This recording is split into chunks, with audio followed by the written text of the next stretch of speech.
আপনি ওনার ওয়াজ শুনেন কেন? ওনার সুর ভালো। ওনার ওয়াজ কেন শুনলেন? উনি যে মাঝে মাঝে দুই একটা চিৎকার মারে, খুব ভাল লাগে। উনি যে একটু কাইন্দা কাইন্দা কয়, এটা ভাল লাগে। উনি খুব হাসায়, এটা ভাল লাগে। তো কেউ হাসাইলে ভাল লাগে, কারো কাইন্দলে ভাল লাগে, কারো টান দিলে ভাল লাগে, কারো চিৎকার দিলে ভাল লাগে, কারো হুঙ্কার দিলে ভাল লাগে। তো আপনারে বুঝি বলছে ওয়াজ শুনতে ভাল লাগে কোনটা কোনটা, এটা লেগে নাকি?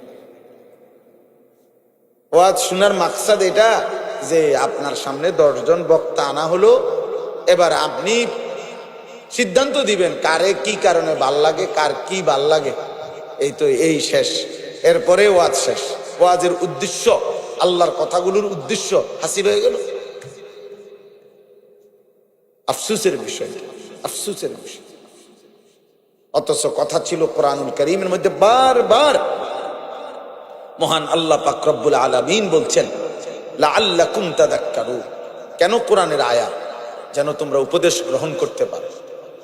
আল্লাহ বলছে কেন পূর্ববর্তী জাতির ঘটনা বলি, লাআল্লাহুম ইয়াতাফাক্কারুন, আমার বান্দারা যেন ভাবতে পারে, ফিকির করতে পারে, ফিকির যেন করে। আল্লাহ বলছেন ইয়াইযুকুম লাআল্লাকুম তাযাক্কারুন, আমি আল্লাহই ওয়াজ করছি কেন? যেন তোমরা উপদেশ গ্রহণ করতে পারো। ইন্না ফি যালিকা লাআয়াতিন লিকাওমিন ইয়াতাফাক্কারুন, নিশ্চয়ই আমার কোরআনের মধ্যে আমার ফিকিরমান যারা বুদ্ধি বিবেচনা বোধ কিছুটা ভাবে, তাদের জন্য বড় বেশি নিদর্শন রয়েছে। আল্লাহ বলছে লাআল্লাহুম ইয়াত্তাকুন, যেন তারা মুত্তাকি হইতে পারে। লাআল্লাকুম তাত্তাকুন, যেন তোমরা মুত্তাকি আল্লাহ ভীরু হইতে পারো। এই কথাটা বারবার কোরআন শরীফে আছে। এজন্য যুগে যুগে মহান আল্লাহ পাক মানুষের হেদায়েতের জন্য দুইটা জিনিস রাখছে। একটা হলো কিতাবুল্লাহ, আসমানি কিতাব, আর একটা হলো রিজালুল্লাহ, আল্লাহর পক্ষ থেকে মনোনীত বান্দা। কখনো নবী রাসূল, কখনো উলামায়ে কেরাম। এই দুইটা একসাথে না থাকলে কারো জীবনে আর হেদায়েত হয়। শুধু বই পড়ে, শুধু কি ধর্মীয় বইয়ে পড়ে মনে করে, কিন্তু নিজে নিজে পড়ে, নিজে নিজে ব্যাখ্যা করে, নিজে নিজে বুঝতে চেষ্টা করে, ওই বেচারা হেদায়েত পায় না, এমনি পড়ে আর কি। আবার কোন ব্যক্তিকে অনুসরণ করে, কিন্তু উনি কোরআন সুন্নাত থেকে বলুক, নলে আবল তাবল বলুক, যেটা বলুক বলুক, আমি হেরে মানি, এই মানুষও সঠিক পথ পায়। বরং কোরআন এবং সুন্নাহ এবং সাথে ওইটা বুঝে মানে কোরআন সুন্নাহর আলোকে নিজের জীবন গড়েছেন এমন কোন আল্লাহওয়ালা, ওনার তত্ত্বাবধানে, ওনার নেগরানিতে যে মানুষ তার জীবন চালায়, তো আল্লাহ তাআলা তাকে জান্নাতের পথে নিয়ে যায়, হেদায়েত মেলে। এই জন্য এই যে কয়জন বসছেন, জওয়ান ভাই, বয়স্ক বাবা, চাচা, এটা আমাদের জীবনে বোঝা উচিত, প্রত্যেকের এটা বোঝা উচিত। আমার জীবন, আমার ঈমান, আমার আমল, আমার আখলাক, আমার আখিরাত, এটা সুন্দর করার জন্য, আমলের তৌফিক হওয়ার জন্য এই দুই জিনিস লাগবে: কোরআন সুন্নাহর অনুসরণ, কোন হক্কানি রব্বানি মুত্তাকি আল্লাহর কোন প্রিয় বান্দার সান্নিধ্য, সাহচর্য, ওনার সাথে উঠা বসা করা, ওনার কাছে আসা যাওয়া করা, নাই তো হবে না। এই জন্য কোরআনুল কারীমের মধ্যে আল্লাহ তাআলা আমাদেরকে প্রতিনিয়ত, জীবনের প্রতিদিন আমাদের জবান দিয়ে আল্লাহ তাআলা এই বাক্যগুলো উচ্চারণ করায় যে সারা দিনে বলবা বারবার, ইহদিনাস সিরাতাল মুস্তাকিম সিরাতাল্লাযীনা আনআমতা আলাইহিম। এই সূরা ফাতিহা সকাল থেকে নিয়ে রাত প্রত্যেক ওয়াক্ত নামাজে আল্লাহ তাআলা আমাদের জবান দিয়ে বলা। এখানে দুইটারই সমন্বয় আছে। একদিকে বলছে যে আল্লাহ আপনি আমাকে সিরাতে মুস্তাকিম, সরল সঠিক পথ দেখান। তো আল্লাহ তাআলা কোরআনুল কারীমের মধ্যে বলছে আন্না হাদা সিরাতি মুস্তাকিমান ফাত্তাবিউ। কোরআন শরীফের আয়াত, আন্না হাযা, এই কোরআন, সিরাতি মুস্তাকিমান, আমি আল্লাহ সিরাতে মুস্তাকিম, ফাত্তাবিউহু, তোমরা অতএব একেই অনুসরণ কর। তাহলে ওই যে আমি চাইছি যেটা ইহদিনাস সিরাতাল মুস্তাকিম, আল্লাহ বলছে এই যে নাও, এটা সিরাতে মুস্তাকিম।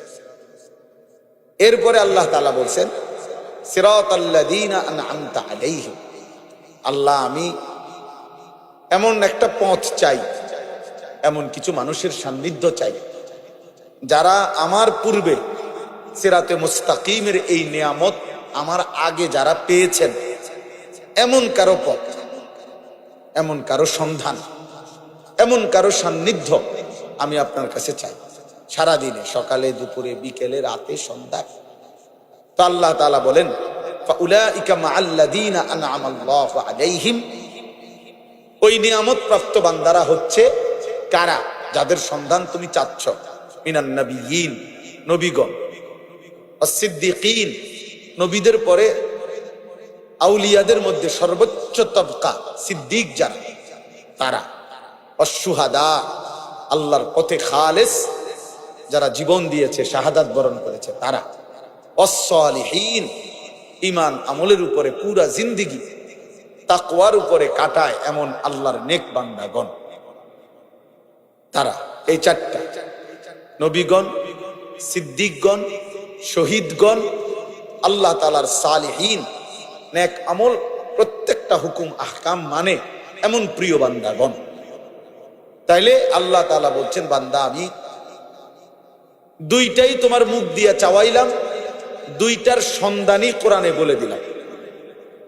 সিরাতে মুস্তাকিম চাচ্ছ তো কোরআন নাও, সিরাতাল্লাযীনা আনআমতা আলাইহিম এটা চাচ্ছ তাহলে নবীর পথ, সিদ্দিকের পথ, শুহাদাদের পথ, সালিহিন আল্লাহর নেক বান্দাদের পথ ধরো, তাহলে ইনশাআল্লাহ তাদের পিছু দিয়ে হলেও জান্নাতে পৌঁছে যাবে। আমি এই মাত্র বলছি যে মনে করেন 100 ডাব্বাওয়ালা ট্রেন, 100টা ডাব্বা, তো ইঞ্জিন যখন এটাকে টাইনা নেয়, স্টেশনে যখন পৌঁছে, প্ল্যাটফর্মে, স্টেশনে, তো স্টেশনে পৌঁছলে তখন যদিও 100 নম্বর ডাব্বাও যদি হয়, ওই ডাব্বাটা যদি 100 নম্বরও হোক, পিছনে হোক, কিন্তু এটাও স্টেশনেই পৌঁছে, হোক সে সবার লাস্ট, হোক সে সবার শেষে, কিন্তু স্টেশনেই পৌঁছে। তো ঠিক তেমনি ভাবে কেউ যদি নবীর পথ, সিদ্দিকের পথ, শহীদগণের পথ এবং আল্লাহর প্রিয় বান্দা, প্রিয় বান্দা বলতে ঈমান আমল তাকওয়ার উপরে যারা থাকে তাদের পথ ধরে, এবার যদি তার সিরিয়াল 100 কোটিও হয়, 1 লক্ষ কোটি নম্বরও হয়, সবার লাস্টেও হয়, তারপরেও ওই সামনের কাতারের মানুষগুলো যখন জান্নাতে পৌঁছবে, ইনশাআল্লাহ কাতারের শেষ ব্যক্তিটাও জান্নাতেই পৌঁছবে। সামনে হয়তো সিদ্দিক আকবর, কাতারের সামনে ওমর আছে, ওসমান আছে, আলী আছে, আমি হয়তো পিছনে পড়ে গেছি, অসুবিধা নেই, আমি একবারে পিছনেই থাকি না, কিন্তু এই কাফেলা যেহেতু ঢুকতেছে জান্নাতের দিকে, ইনশাআল্লাহ আমিও ঢুকবো জান্নাতের দিকে। এই জন্য ভাইয়া এইটা হলো মূল মাকসাদ ওয়াজের, এমনিতে নাই তো শুধু কেবল বক্তার বিভিন্ন হালাত যাচাই বাছাই করা অথবা বক্তার বিভিন্ন অবস্থার ভিত্তিতে ওয়াজ শোনা, এটা তেমন উল্লেখযোগ্য কিছু না। আপনি ওনার ওয়াজ শুনেন কেন? ওনার সুর ভালো। ওনার ওয়াজ কেন শুনলেন? উনি যে মাঝে মাঝে দুই একটা চিৎকার মারে, খুব ভাল লাগে। উনি যে একটু কাইন্দা কাইন্দা কয়, এটা ভাল লাগে। উনি খুব হাসায়, এটা ভাল লাগে। তো কেউ হাসাইলে ভাল লাগে, কারো কাইন্দলে ভাল লাগে, কারো টান দিলে ভাল লাগে, কারো চিৎকার দিলে ভাল লাগে, কারো হুঙ্কার দিলে ভাল লাগে। তো আপনারে বুঝি বলছে ওয়াজ শুনতে ভাল লাগে কোনটা কোনটা, এটা লেগে নাকি? ওয়াজ শোনার মাকসাদ এটা যে আপনার সামনে 10 জন বক্তা আনা হলো, এবার আপনি সিদ্ধান্ত দিবেন কারে কি কারণে ভাল লাগে, কার কি ভাল লাগে। এই তো এই শেষ, এরপরে ওয়াজ শেষ। ওয়াজের উদ্দেশ্য, আল্লাহর কথাগুলোর উদ্দেশ্য হাসিল হয়ে গেল। আফসোসের বিষয়, আফসোসের বিষয়। অথচ কথা ছিল কোরআনুল কারীমের মধ্যে বারবার মহান আল্লাহ পাক রব্বুল আলামিন বলছেন লাআল্লাকুম তাযাক্কারুন, কেন কোরআনের আয়াত, যেন তোমরা উপদেশ গ্রহণ করতে পারো। আল্লাহ বলছে কেন পূর্ববর্তী জাতির ঘটনা বলি, লাআল্লাহুম ইয়াতাফাক্কারুন, আমার বান্দারা যেন ভাবতে পারে, ফিকির করতে পারে, ফিকির যেন করে। আল্লাহ বলছেন ইয়াইজুকুম লাআল্লাকুম তাযাক্কারুন, আমি আল্লাহই ওয়াজ করছি, কেন, যেন তোমরা উপদেশ গ্রহণ করতে পারো। ইন্না ফি যালিকা লাআয়াতিন লিকাওমিন ইয়াতাফাক্কারুন, নিশ্চয়ই আমার কোরআনের মধ্যে আমার ফিকিরমান যারা বুদ্ধি বিবেচনা বোধ কিছুটা ভাবে তাদের জন্য বড় বেশি নিদর্শন রয়েছে। আল্লাহ বলছে লাআল্লাহুম ইয়াত্তাকুন, যেন তারা মুত্তাকি হইতে পারে। লাআল্লাকুম তাত্তাকুন, যেন তোমরা মুত্তাকি আল্লাহ ভীরু হইতে পারো। এই কথাটা বারবার কোরআন শরীফে আছে, বিভিন্ন ভাবে আল্লাহ বলছে। কেন কোরআন, কেন কথাগুলো বললাম? আল্লাহ বলেন আমি কেন হুকুম দিলাম, কেন নূহ নবীর ঘটনা, মূসা নবীর ঘটনা, ইব্রাহিমের ঘটনা, ইসমাইলের ঘটনা, ইয়াকুবের ঘটনা, ফেরাউন, নমরুদ, কারুনের ঘটনা কেন বললাম? উদ্দেশ্য এই, বিকাল বেলা অবসর একটা কিচ্ছা শুনাইলাম, এসার পরে অবসর একটা গল্প শুনাইলাম, এই জন্য নয়। আল্লাহ বলেন ইবরাতুন, উপদেশ, তাযাক্কারুন, উপদেশ,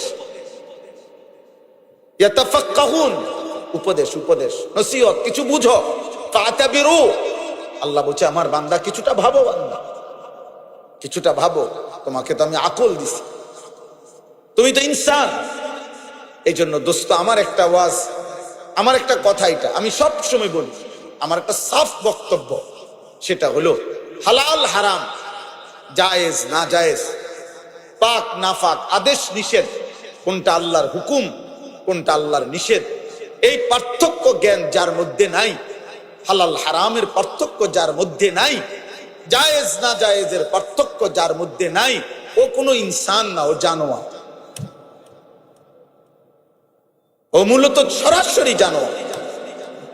ইনসান তাকেই বলে যার মধ্যে হালাল হারামের পার্থক্য আছে, যার মধ্যে আদেশ নিষেধের বুঝ আছে, এটা আমার আল্লাহর আদেশ, এটা নিষেধ, এটা নিষেধ, এটা আমার জন্য করণীয়, এটা আমার জন্য বর্জনীয়। আমার মনে যা চায়, আমার চাহিদা পূরণ, আমার এখন 12 লাখ টাকা দরকার, খালাস, আমার এই চাহিদা পূরণ হইতে হবে, হালাল না হারাম আমি এত কিছু বুঝি না, আমি জমিও বেচছি, সুদও নিছি, কিস্তিও নিছি, সব মিলাইয়া 12 লাখ টাকা ব্যবস্থা করছি। আমার এখন নারী দেখতে হবে, আমার নারী দরকার, অতএব আমি হালাল হারাম বুঝি না, আমি মোবাইলে পারি, রাস্তায় পাই, টেলিভিশনে পাই, নর্তকী দেখবই আমি, উলঙ্গ ছবি দেখবই আমি, আমার কোনো হালাল হারাম নাই। হ্যাঁ, আমার এখন চাহিদা পূরণ করা দরকার। এই যে এই আখলাক, এটা জানোয়ারের আখলাক, এক কথা এটা কুত্তার আখলাক, কুত্তার আখলাক,